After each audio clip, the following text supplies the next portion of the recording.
नहीं दोस्तों, तो जितने भी भाई को लगता था कि अग्निवीर में बदलाव होगा कि नहीं होगा, तो ये जो है कि राहुल गांधी जी का कल का भाषण जो है कि लोकसभा का भाषण आप सुन लीजिए।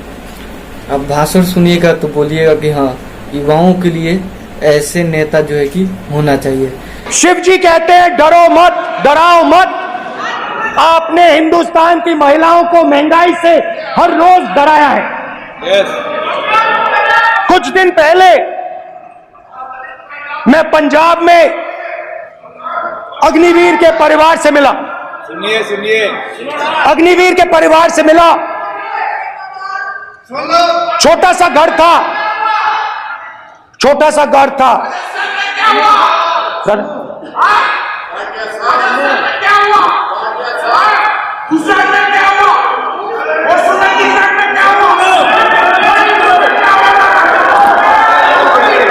ठीक है,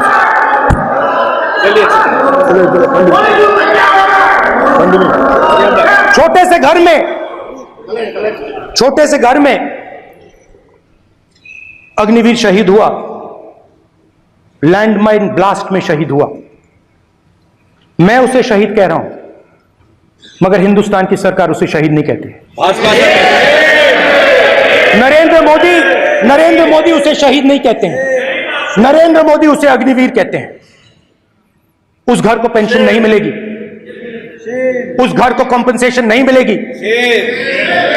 शहीद का दर्जा नहीं मिलेगा। और बेचारे बैठे हुए थे, 3 बहनें थी, एक साथ बैठी हुई थी, रो रही थी।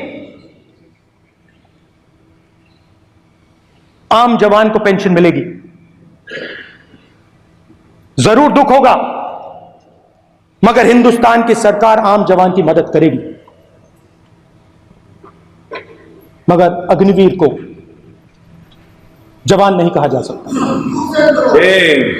अग्निवीर यूज एंड थ्रो मजदूर है। और आप उससे कहते हो, तो उसको आप 6 महीने की ट्रेनिंग देते हो,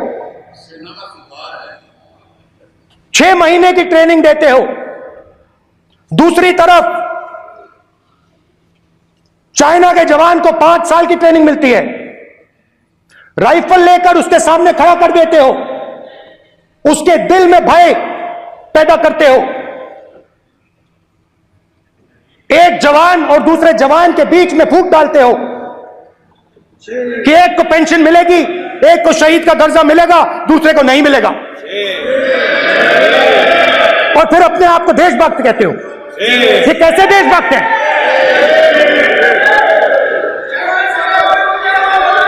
फिल्म स्टार जैसी फोटो थी उस लड़के की, फिल्म स्टार,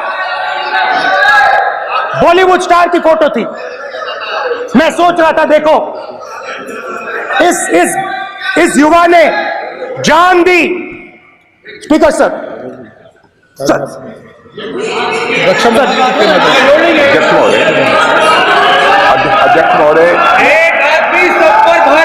अध्यक्ष महोदय, मैं नेता प्रतिपक्ष से अनुरोध करना चाहूंगा, गलत बयानी करके सदन को गुमराह करने की कोशिश। गलत नहीं है सर, गलत नहीं है सर, देना चाहता हूं कि युद्ध के दौरान अथवा सीमाओं की सुरक्षा के दौरान यदि हमारा कोई अग्निवीर का जवान शहीद होता है तो उसके 1 करोड़ रुपए की धनराशि सहायता के रूप में उसके परिवार को मुहैया कराई जाती है।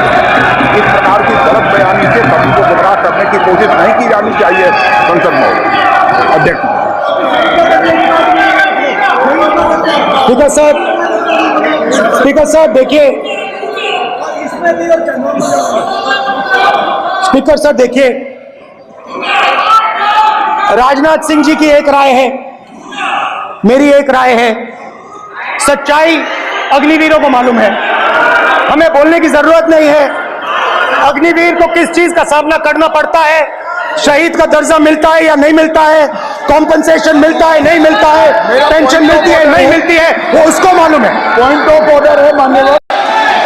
अब सदन के सामने 2 स्टेटमेंट हुए, एक हुआ विपक्ष के नेता का, दूसरा हुआ माननीय राजनाथ सिंह जी का, रक्षा मंत्री जी का।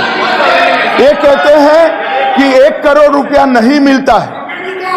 श्री राजनाथ सिंह ने अधिकृत रूप से कहा कि मारे जाने वाले अग्निवीर को जो शहीद होता है उसको 1 करोड़ रुपया मिलता है। उनको फैक्चुअल पोजीशन सदन पर रखनी चाहिए मान्यवर। ये सदन झूठ बोलने की जगह नहीं है मान्यवर, यह सच बोलना चाहिए। और अगर ये नहीं रखते हैं तो उनको ये सत्यापन नहीं करते अपने स्टेटमेंट का, तो उनको सदन और देश से और अग्निवीरों से माफी मांगनी चाहिए माननीय।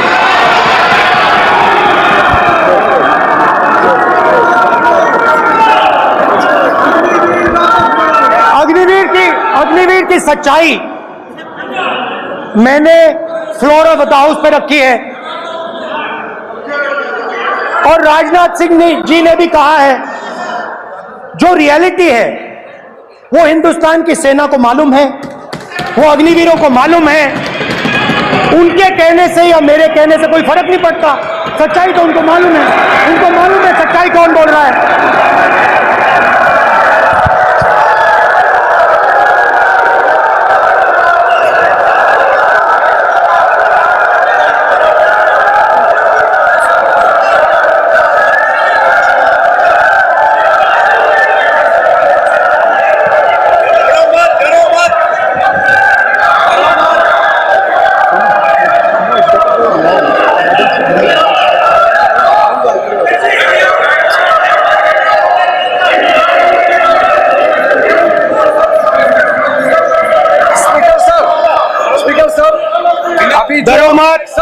मेरा छोटा सा अनुभव है, क्योंकि सर ये विषय गंभीर है और अभी माननीय गृह मंत्री जी ने जो बात रखे हैं कि 2 स्टेटमेंट जो रक्षा मंत्री जी ने बताया सदन को और माननीय विपक्ष के नेता राहुल गांधी जी ने जो स्टेटमेंट रखा है, इसमें इन्होंने जो कहा है कि रक्षा मंत्री बोलने से क्या फर्क पड़ता है, इतना हल्का फुल्का कैसे स्टेटमेंट दे सकता है लीडर ऑफ ऑपोजिशन। इसलिए सर इन्होंने जो बात रखा है पुष्टि करना चाहिए और हम लोग भी सर नियम के मुताबिक अपना पर रखेंगे सर।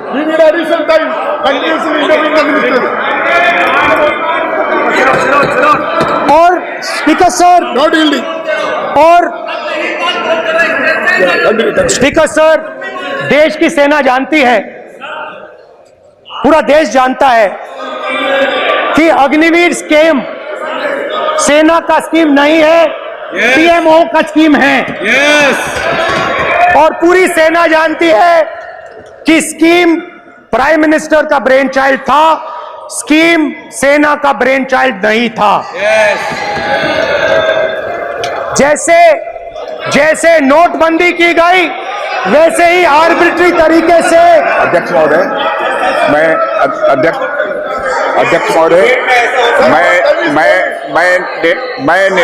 मैं नेता प्रतिपक्ष से विनम्रता पूर्वक अनुरोध करना चाहता हूं कि कृपया वह सदन को गुमराह करने की कोशिश न करें। अग्निवीर योजना के संबंध में बहुत सारे लोगों से 158 ऑर्गेनाइजेशन के साथ सीधा संवाद स्थापित हुआ है, उनके सुझाव लिए गए हैं, तब यह अग्निवीर योजना लाई गई है और बहुत सोच समझकर यह योजना लाई गई है। और मैं यह भी स्पष्ट कर देना चाहता हूं, इस प्रकार की योजनाएं दुनिया के कई देशों में है, यूएस में है, यूके में है, वहां पर किसी को कोई किसी प्रकार की आपत्ति नहीं है। अब बिना अग्निवीर योजना के बारे में समझे, बिना उस संबंध में कोई पूरी जानकारी हासिल किए इस तरीके से सदन को गुमराह करना, इसे कदापि उचित नहीं ठहराया जा सकता। महोदय, मैं तो आपसे ये अनुरोध करूंगा, इसे सदन की कार्रवाई से बाहर निकाला जाना चाहिए। आपको देखिए, सिंपल सी बात है स्पीकर सर, इनको अग्निवीर अच्छा लगता है, आप उसको रखिए, हम उसको बदल देंगे, हटा देंगे। सिंपल सी बात है, हमारी सरकार आएगी, अग्निवीर को हम हटा देंगे, क्योंकि हम सोचते हैं कि अग्निवीर सेना के खिलाफ है, जवानों के खिलाफ है, देशभक्तों के खिलाफ स्कीम है। हम इस स्कीम को नहीं चाहते। आप जो है कि ये वीडियो देख लिए होंगे और जो है कि ये राहुल गांधी जी अपने बात पे जो है कि अभी तक टिके हुए हैं। तो ऐसे जो है कि नेता को होना चाहिए, जो कि युवाओं के हित में जो है कि शुरू से बात करते थे और आज भी जो है कि नेता प्रतिपक्ष बने हुए हैं, तब भी बात कर रहे हैं। और ऐसे नेता अगर हर एक पार्टी में हो जाए ना, तो युवा जितना भी बेरोजगार है ना, सभी के पास रोजगार हो जाएगा। क्योंकि अपने पार्टी पे दबाव बनाएगा और दबाव बनाने के कारण जो है कि वो वैकेंसी जरूर 100% निकालेगी। अभी भी बीजेपी वाले लोग बोल रहे हैं कि ये बहुत सोच समझ कर जो है कि ये योजना को लाया गया है, ये इस देश में है उस देश में है। तो ये उस देश का और इस देश का कंडीशन और भारत का कंडीशन आपको अंदाजा नहीं है। भारत सबसे युवा शक्ति देश है, और देश में चले जाओ सबसे बूढ़े बूढ़े लोग मिलेंगे, और जो है कि ये सबसे नौजवान देश भारत है। ये जो है कि सरकार को सोचना चाहिए कि नौजवानों का जो है कि देशभक्ति जो है इस देश से जुड़ा हुआ है, तो इस प्रकार की योजना जो है कि क्यों लागू किया जा रहा है। तो ये पीएमओ का योजना था, ऐसा कुछ नहीं था कि सेना के द्वारा ये योजना बनाया गया था। तो मिलेंगे नेक्स्ट वीडियो में, तब तक के लिए